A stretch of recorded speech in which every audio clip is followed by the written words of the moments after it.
Зона молчания. The zone of silence. This phrase haunts me since early childhood. This story happened in 1999.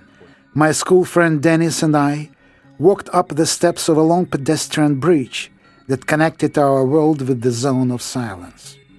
Dennis said that he wanted to make a small detour through the zone of silence, and I, rather tired from our Saturday festivities, refused and took a shortcut. Dennis said that he would cross the zone and exit through the abandoned cemetery. Those were his last words. Dennis vanished without a trace. We searched for him for weeks. The police and volunteers were involved, but it was all fruitless.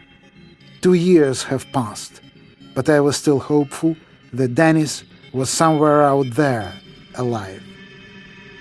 So I decided to follow in his footsteps. The day was hot and sunny.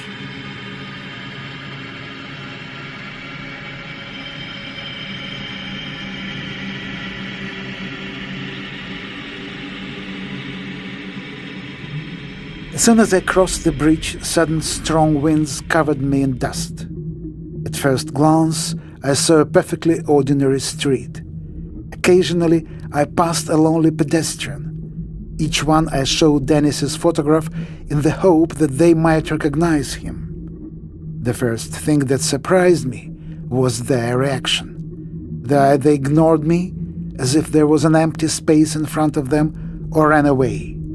All of them were clearly scared of something.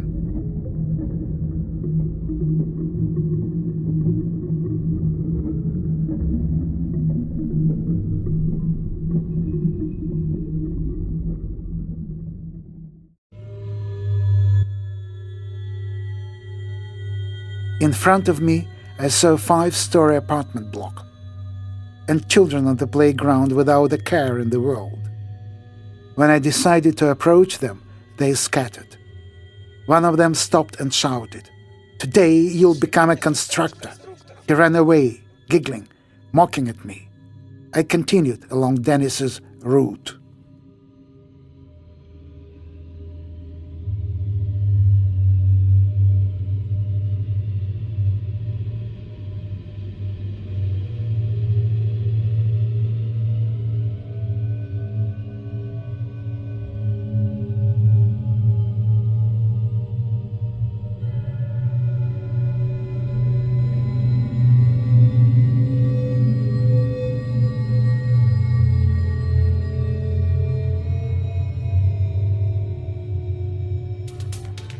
The street became more lively, and the area began to look more residential.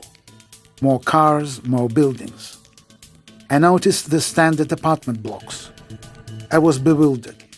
The surroundings seemed very ordinary, although the people still refused to talk to me after hearing my question regarding the missing schoolboy.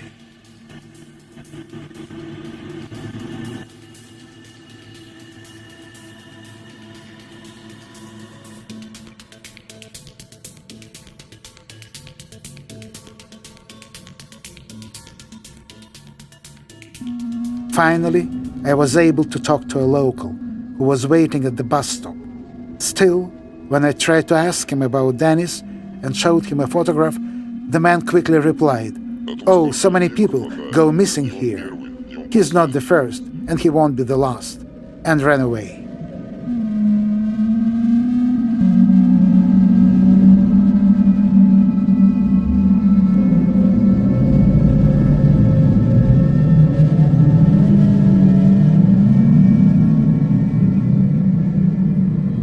I was approaching the final stop of the route, the abandoned cemetery.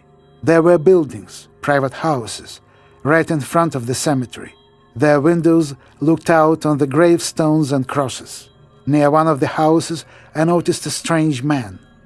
He looked about 50. He examined me closely. The man started walking in my direction. I was slightly worried and thought about running away, but suddenly it occurred to me that the man might know where Dennis was and where people disappeared in the zone of silence. The man approached me and asked, Ты заблудился? "You lost?" I answered, that I was looking for a friend who disappeared here a year ago, and showed him Denis's photograph, adding, "Maybe you saw him." The man looked at the photograph, grabbed me by the arm, dragged me to the main entrance of the cemetery. I tried to escape, to shout, but he covered my mouth with the other hand, and I realized that it was over. This maniac will gut me, abuse my dead body, bury me at the abandoned cemetery. Nobody will ever find me, like they never found Denis, and everyone else who went missing in the zone of silence.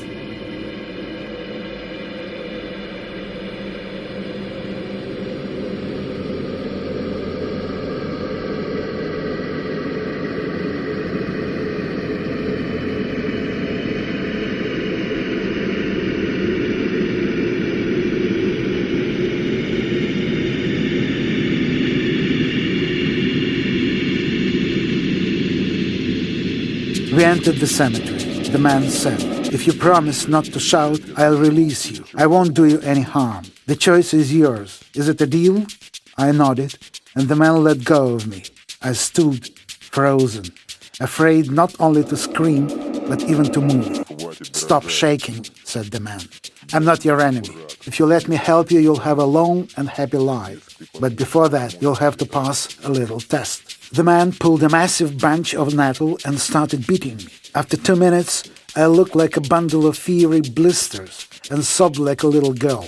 The man waited patiently for me to calm down, and then told me a story which shed light on the incident with Denis and everything that happened in the zone of silence. Indeed, even the history of its name. When a stranger crosses the bridge and enters Tagilskaya Street, he is immediately placed under surveillance. Thousands of nanobots, disguised as simple road dust, cover your body and gather information about him, your blood group, health record. The bots find out everything within 40 minutes. If the body is young and healthy, undamaged by illness, alcohol, and drugs, you simply disappear forever. You do not return home, you only live on in the memories of your friends and family. You become a constructor, spare parts for someone or something. The people who live in the zone know about what happens, but stay silent. Anyone who tries to tell others about the kidnappings and dangers of the zone disappears without a trace. After this story, I had a few questions myself. Who is behind all this? Why is the man not afraid to disappear after sharing the story with me?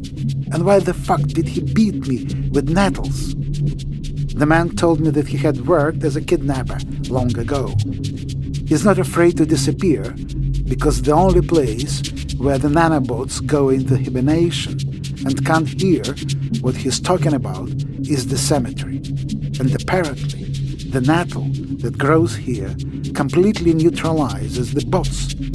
So now, I won't be kidnapped, and the bots will eventually exit my body with sweat and pus.